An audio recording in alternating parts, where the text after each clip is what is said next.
We don't want money or cars or anything. We want to protect the country and its people. A lot of young people are sacrificing themselves. They want to go to the West. We have old men and women who will go to the West to liberate it. So there's no shortage of volunteers, no shortage of patriotism and revolutionary zeal.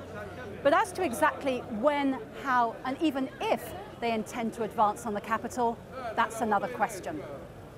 The anti-Gaddafi forces say their first task is to defend the east of the country, what they call Free Libya. Taking the fight to the capital would be the next step. We have a force that can protect Benghazi. The force may use heavy trucks to transport tanks to go to Tripoli and pass through Sirte on the way because it still supports the regime. The power we have is enough. The ammunition, supplies and fuel are also enough. We don't have a problem. But a tour of this airfield paints a less optimistic picture of what the rebels have at their disposal. Rusting Soviet-era fighter planes that haven't left the tarmac in years. All part of Gaddafi's strategy to prevent the army from ever threatening his rule. The army was dismantled years ago. The regime is concentrating only on security units. The victory they're celebrating is incomplete as long as Muammar Gaddafi remains in control of cities in the west. And most Libyans fear he will not be defeated without more bloodshed. Jackie Rowland, Al Jazeera in eastern Libya. Well, in the Libyan city of Misrata, around 200 kilometers east of Tripoli, there are reports of more fighting. That's as pro-Gaddafi forces battle with those opposed to Gaddafi. And Abdullah is a witness to the latest fighting. He spoke to Al Jazeera earlier and he described what he saw. Listen. There's now artillery shells firing on the suburbs of Misrata and on the Air Force College southwest of Misrata. There are also helicopters trying to bomb the local broadcaster. They're also using heavy weapons against the protesters. Also last night, helicopters dropped leaflets with threats from the regime. The plane fell in the sea and we arrested 5 of its crew. We have weapons we're trying to use to defend ourselves, but it's normal weapons that cannot compare to the planes or tanks or armoured vehicles, or the heavy weapons they use to bomb us. We are defending righteousness and freedom. We want him to leave. So that's inside Libya. Meanwhile, condemnation outside the country is also mounting. Even the UN Security Council, not usually known for its unanimous consensus, is taking an increasingly hard tone. Nick Spicer reports. Behind the concern and outrage, there was also a certain level of surprised satisfaction here on Monday. Without a single voice of dissent, the Human Rights Council had asked for Libya to be suspended and ordered an international investigation into the crackdown. The international community is speaking with one voice, and our message is unmistakable. These violations of universal rights are unacceptable and will not be tolerated. Even the countries who usually put state sovereignty over human rights lined up in agreement over the weekend, approving sanctions against Colonel Gaddafi and his entourage, as well as possible prosecution for war crimes. And so, to Colonel Gaddafi, we say this. The Libyan people are saying go. The people of the Arab world are saying go. The peoples of the entire world are saying go. And for the sake of humanity, go now.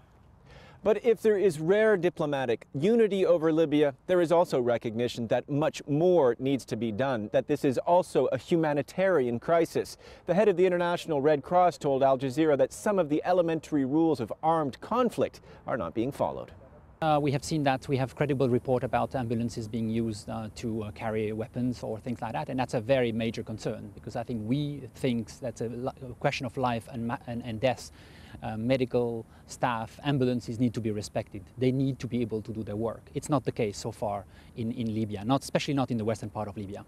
And I really call to every people involved in violence to be able to really allow us to do our work and to allow all humanitarians to do their work in Libya. That's very important.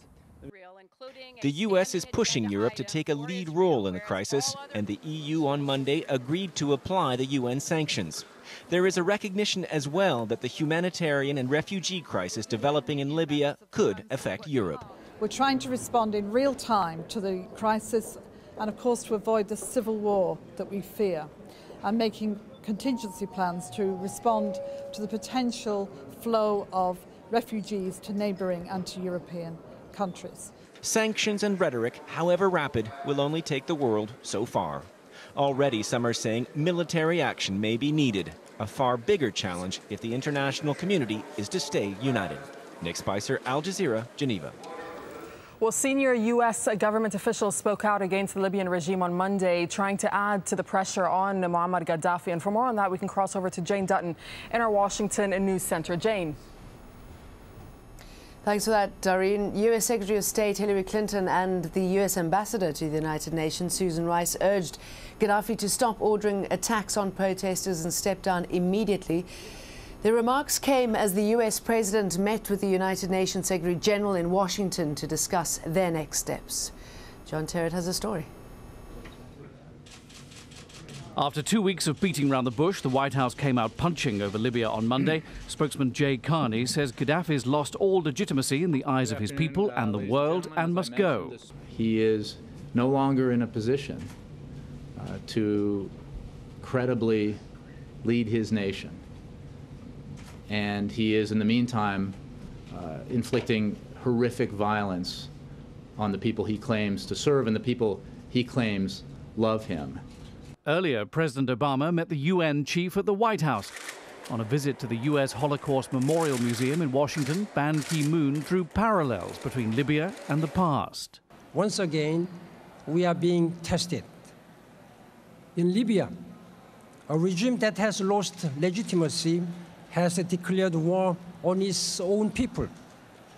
It's up to us, the community of nations, to stand against this crime. The U.S. ambassador to the UN was less diplomatic about Colonel Gaddafi's latest statements on TV. It sounds just frankly delusional. And when he can laugh in talking to American and international journalists while he is slaughtering his own people, it only underscores how unfit he is to lead and how disconnected he is from reality. To enforce sanctions against Libya, the Pentagon is repositioning forces near the North Africa coast as the U.S. and its allies consider options surrounding a possible no-fly zone. The Pentagon doesn't name the assets being redeployed, but they're thought to be the aircraft carrier USS Enterprise and the amphibious assault ship USS Kearsarge, plus the command vessel USS Mount Whitney.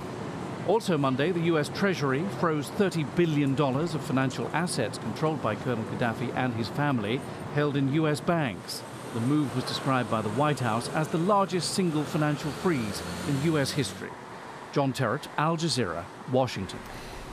Well, speaking earlier, the U.S. State Department spokesman P.J. Crowley revealed that the Libyan government had informed U.S. officials that they no longer recognize their ambassador in the United States. Last week, Ali Ojali broke with the regime, saying he represented the Libyan people, not the government. U.S. officials have now said they will continue to talk to him in a different capacity. Earlier, I asked him how he expects the United States to deal with him.